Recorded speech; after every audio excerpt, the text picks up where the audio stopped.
श्रेष्ठता का क्या अर्थ है? श्रेष्ठता का अर्थ है दूसरों से अधिक ज्ञान प्राप्त करना। अर्थात मूल्य इस बात का नहीं कि स्वयं कितना ज्ञान प्राप्त किया, मूल्य इस बात का है कि प्राप्त किया हुआ ज्ञान अन्य लोगों से कितना अधिक है। अर्थात श्रेष्ठता की इच्छा ज्ञान प्राप्ति को भी एक स्पर्धा बना देती है। और स्पर्धा में विजय अंतिम कब होती है?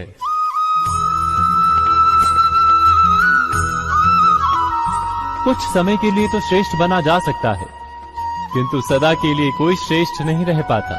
फिर वही असंतोष, पीड़ा और संघर्ष जन्म लेता है।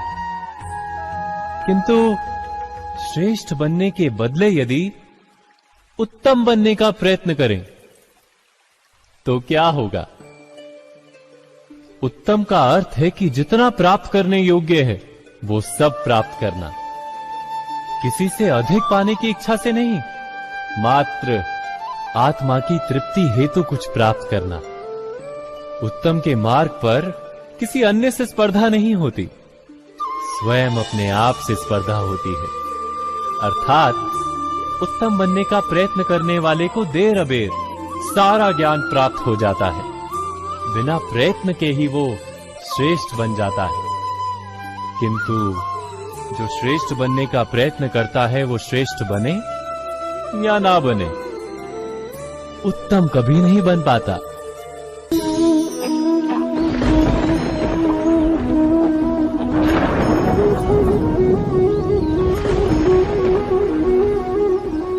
सपनों और पूर्वाभासों के आधार पर हम भविष्य के सुख दुख की कल्पना करते हैं।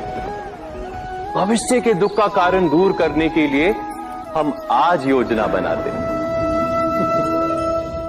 किंतु कल के संकट को आज निर्मूल करने से हमें लाभ मिलता है या हानि पहुंचती है, ये प्रश्न हम कभी नहीं करते। सत्य तो ये है कि संकट और उसका निवारण साथ जन से, व्यक्ति के लिए भी और सृष्टि के लिए भी। नहीं, आप अपने भूतकाल का स्मरण कीजिए, इतिहास को देखिए, आप तुरंत ही ये जान पाएंगे कि जब जब संकट आता है तब तब उसका निवारण करने वाली शक्ति भी जन्म लेती है।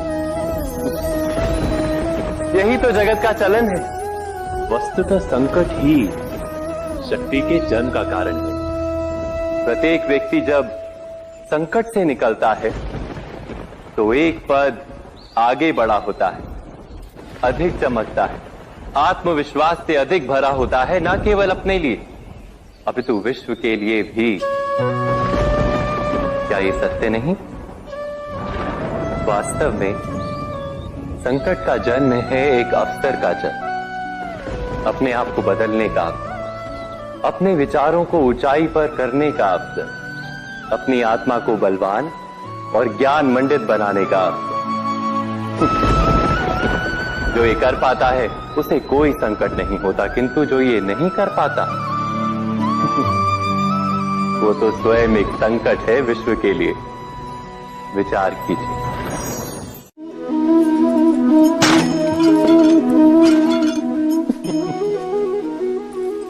कभी कभी कोई घटना मनुष्य के जीवन की सारी योजनाओं को तोड़ देती और मनुष्य उस आघात को अपने जीवन का केंद्र मान लेता। पर क्या भविष्य मनुष्य की योजनाओं के आधार पर निर्मित होते हैं? नहीं। जिस प्रकार किसी ऊंचे पर्वत पर सर्वप्रथम चढ़ने वाला उस पर्वत की तलाई में बैठकर जो योजना बनाता है, क्या वही योजना उसे उस पर्वत की चोटी तक पहुंचाती है? नहीं। वास्तव में वो जैसे जैसे ऊपर चढ़ता है वैसे वैसे उसे नई नई चुनौतियां, नई नई विडंबनाएं, नए नए अवरोध मिलते हैं। प्रत्येक पद पर वो अपने अगले पद का निर्णय करता है। प्रत्येक पद पर उसे अपनी योजनाओं को बदलना पड़ता है, कहीं पुरानी योजना उसे खाई में ना ढकेल दे।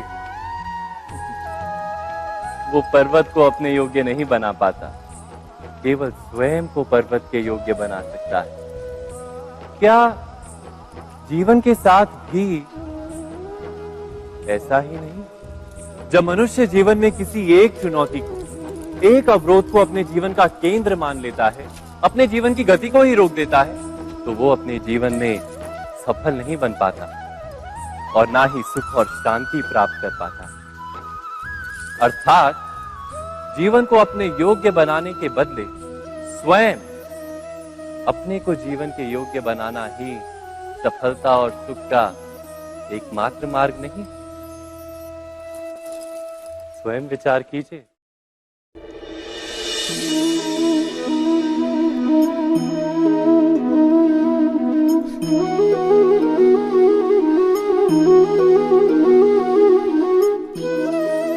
जीवन का हर क्षण निर्णय का क्षण होता है।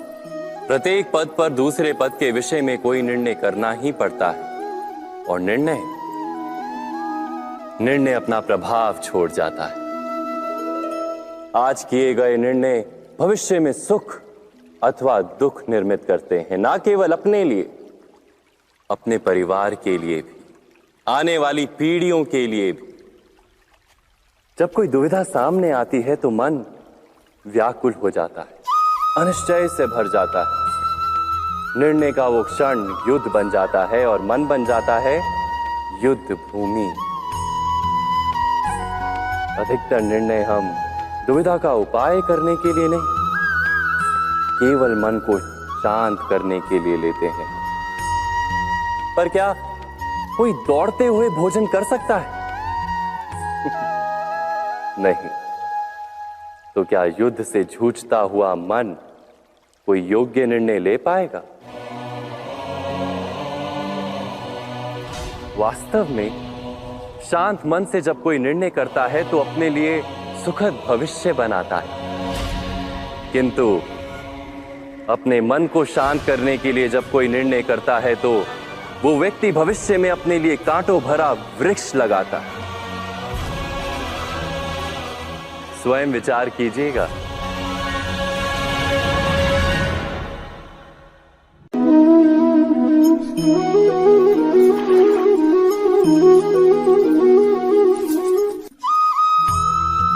जीवन में आने वाले संघर्षों के लिए जब मनुष्य स्वयं को योग्य नहीं मानता, जब उसे अपने ही बल पर विश्वास नहीं रहता, तब वो सद्गुणों को त्याग कर दुर्गुणों को अपनाता है।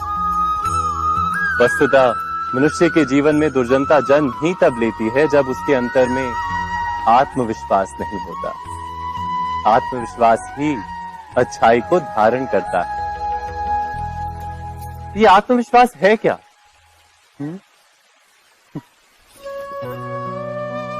जब मनुष्य ये मानता है कि जीवन का संघर्ष उसे दुर्बल बनाता है, तो उसे अपने ऊपर विश्वास नहीं रहता।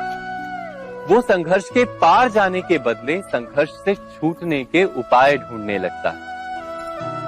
किंतु जब वो ये समझता है कि ये संघर्ष उसे अधिक शक्तिशाली बनाते हैं, ठीक जैसे व्यायाम करने से देह की शक्ति बढ़ती, तो प्रत्येक संघर्ष के साथ उसका उत्साह बढ़ता है। अर्थात आत्मविश्वास और कुछ भी नहीं, मन की स्थिति, जीवन को देखने का दृष्टिकोण मात्र है। और जीवन का दृष्टिकोण तो मनुष्य के अपने वश में होता है। स्वयं विचार कीजिए।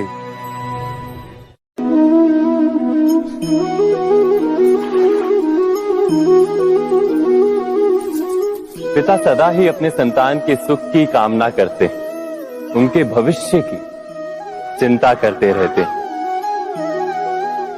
इसी कारणवश सदा ही अपने संतानों के भविष्य का मार्ग स्वयं निश्चित करने का प्रयत्न करते रहते हैं।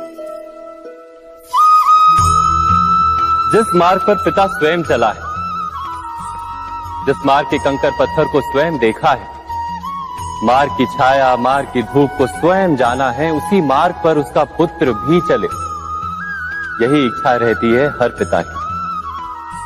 निस्संदेह उत्तम भावना है ये। किंतु 3 प्रश्नों के ऊपर विचार करना हम भूल ही जाते हैं। कौन से प्रश्न? प्रथम प्रश्न, क्या समय के साथ प्रत्येक मार्ग बदल नहीं जाते? क्या समय सदा ही नई चुनौतियों को लेकर नहीं आता? तो फिर बीते हुए समय के अनुभव नई पीढ़ी को किस प्रकार लाभ दे सकते हैं? दूसरा प्रश्न, क्या प्रत्येक संतान अपने माता पिता की छवि होता है? हाँ, संतानों को संस्कार तो अवश्य माता पिता देते हैं, किंतु भीतर की क्षमता तो ईश्वर देते हैं। तो जिस मार्ग पर पिता को सफलता मिली है, विश्वास है कि उसी मार्ग पर उसकी संतानों को भी सफलता और सुख प्राप्त होगा। तीसरा प्रश्न, क्या जीवन के संघर्ष और चुनौतियां लाभकारी नहीं होती? क्या प्रत्येक नया प्रश्न एक नए उत्तर का द्वार नहीं खोलता? तो फिर संतानों को नए नए प्रश्नों, संघर्षों और चुनौतियों से दूर रखना, ये उनके लिए लाभ करना कहलाएगा या हानि पहुंचाना? अर्थात जिस प्रकार संतान के भविष्य का निर्माण करने के बदले उसके चरित्र का निर्माण करना श्रेष्ठ है, वैसे ही संतानों के जीवन का मार्ग निश्चित करने के बदले उन्हें नए संघर्षों के साथ जूझने के लिए मनोबल व ज्ञान देना अधिक लाभदायक नहीं होगा? स्वयं विचार कीजिए। सभी भाइयों को हाथ जोड़कर राधे राधे।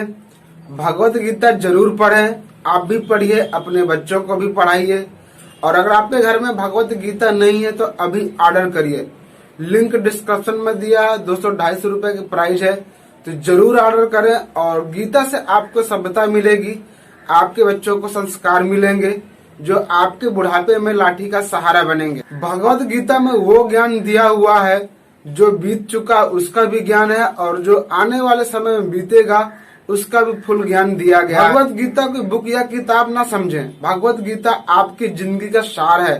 जो जिंदगी में क्या घटना घटती है, उन घटनाओं को कैसे हल करना है, सत्य और असत्य पर किस प्रकार से विजय पाई जाती है। आप जिस भी फील्ड में कामयाब होना चाहेंगे उस फील्ड में आप कामयाब हो जाओगे। इसीलिए भगवत गीता पढ़ना बहुत जरूरी है।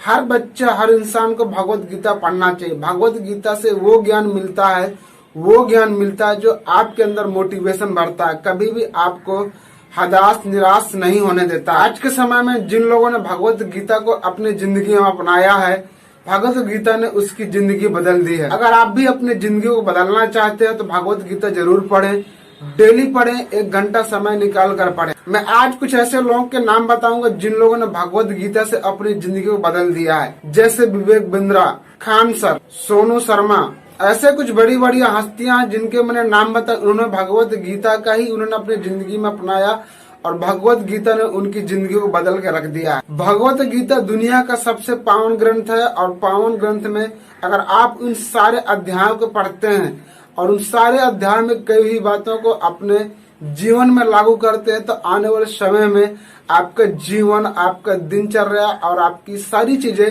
बदलने वाली हैं। बहुत ही कम लोग भगवत गीता के बारे में जानता है, इसीलिए मैं वीडियो बनाया ताकि आप सभी लोग भगवत गीता के बारे में समझें, पढ़ें, सीखें और उस पर अपनी जिंदगी पर लागू करें। भगवत गीता जब आपके बच्चे पढ़ेंगे तो आपके बच्चों के अंदर संस्कार आएगा।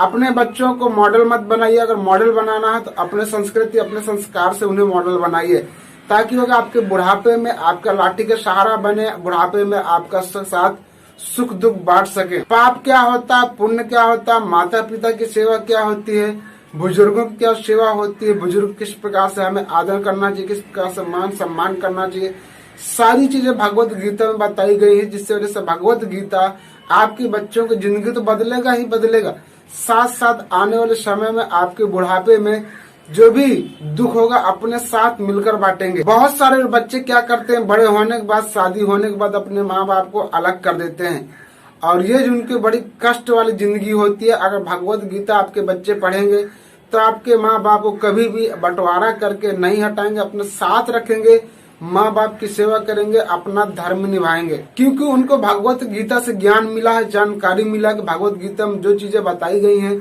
वो शायद किसी भी ग्रंथों में नहीं बताया गया। दुनिया में अनेक धर्म है, सबसे पावन ग्रंथ है हमारा गीता, और गीता दुनिया का ऐसा ग्रंथ है जो हर कोई लाइक करता है, बड़े बड़े यूनिवर्सिटी में पढ़ाया जाता है। तो आप भी अपनी जिंदगी में अपने भगवत गीता को जरूर पढ़िए, लिंक डिस्क्रिप्शन में दिया है, घर बैठे मंगवा सकते हैं। 200-300 रुपए की मोह मत करें, मंगवाएं और पढ़ें, और खुद पढ़ें, अपने बच्चों को जरूर पढ़ें। वीडियो अच्छी लगे तो वीडियो को लाइक और चैनल को सब्सक्राइब जरूर करें। इस वीडियो को सही भाइयों के साथ जरूर शेयर करें ताकि उन भाइयों को वो सीखने को मिले जो सीखना चाहते हैं। जय हिंद, वंदे मातरम।